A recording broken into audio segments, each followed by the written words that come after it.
അങ്ങനെ ഗംഗയുടെ വിവാഹ ദിവസമാണ് ഇന്ന്.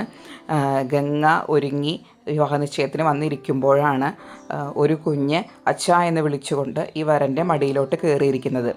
ആ കുട്ടി മടിയിലോട്ട് കയറിയിരിക്കുന്ന സമയത്ത് നിശ്ചയത്തട്ടും കൂടി തട്ടിയിട്ടിട്ടായിരിക്കും കയറിയിരിക്കുക.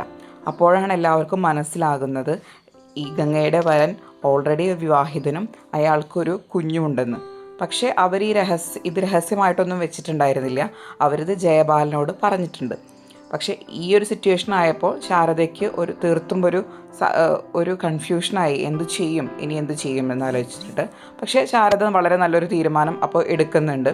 അപ്പോൾ എല്ലാവരും പറയും ഈ നിശ്ചയം തുടരുക, കാരണം ഒന്നല്ല രണ്ടാമത്തെ വിവാഹ നിശ്ചയമാണ് ഗംഗയ്ക്ക് മുടങ്ങുന്നത്. ഇനിയൊരു വിവാഹം എളുപ്പമാവില്ല.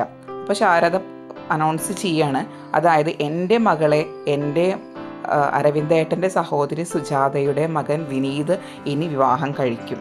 കാരണം വിനീതിന് ഒരു സ്ത്രീയെ എല്ലാം കൊണ്ടും സ്നേഹിക്കാൻ, അതായത് അവളെ മാത്രം മനസ്സിലാക്കി സ്നേഹിക്കാനുള്ള കഴിവും മനസ്സും അതുപോലെ അധ്വാനിച്ച് ജീവിക്കാനുള്ള മനസ്സും അവനുണ്ട്. അത് മതി എനിക്കും എൻ്റെ മക്കൾക്കും. ചോക്കുമലയിൽ ഇരുന്നൊരാൾ ചോക്ക് അന്വേഷിച്ചതുപോലെയായിരുന്നു ശാരദയുടെയും മക്കളുടെയും ജീവിതം. ഇനി ഞങ്ങൾക്ക് അത് വേണ്ട. ഞങ്ങളുടെ മകളെ വിനീതാണ് വിവാഹം കഴിക്കാൻ പോകുന്നത്. ഇത് കേട്ടപ്പോൾ എല്ലാവർക്കും നല്ല സന്തോഷമാവും. പക്ഷേ അതേപോലെ തന്നെ ഈ പയ്യൻ്റെ വീട്ടുകാർ ചോദിക്കുന്നുണ്ട്, നിങ്ങൾ ഞങ്ങളെ വിളിച്ചു വരുത്തി അപമാനിച്ചുവല്ലേ?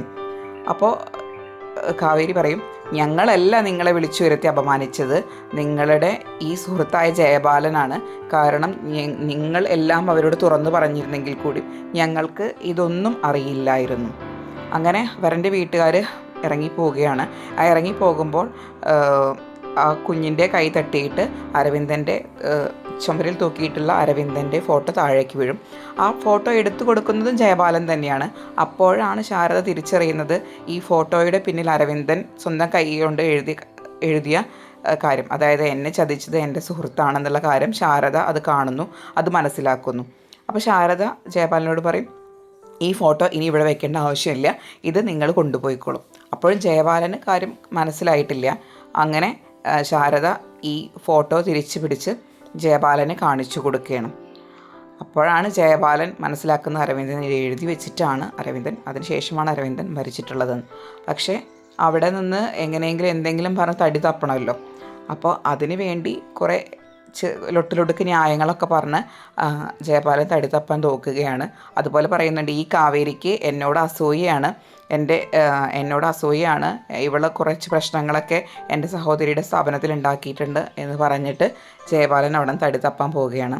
പോകാൻ നേരം വിനീത് പറയും, ഇനി ഗംഗ ഈ നാട്ടിൽ തന്നെ ജീവിക്കും. ഗംഗയെ ഇവിടെ നിന്ന് കടത്താനല്ലേ നിങ്ങൾ ശ്രമിച്ചത്, ഇനി അതൊന്നും നടക്കില്ല, ഗംഗ ഇവിടെ തന്നെ ജീവിക്കും എന്ന് പറഞ്ഞുകൊണ്ടാണ് ഈ എപ്പിസോഡ് അവസാനിക്കുന്നത്. കൂടുതൽ കഥകൾക്കും വിവരങ്ങൾക്കുമായി ഈ ചാനൽ ലൈക്ക് ആൻഡ് സബ്സ്ക്രൈബ്.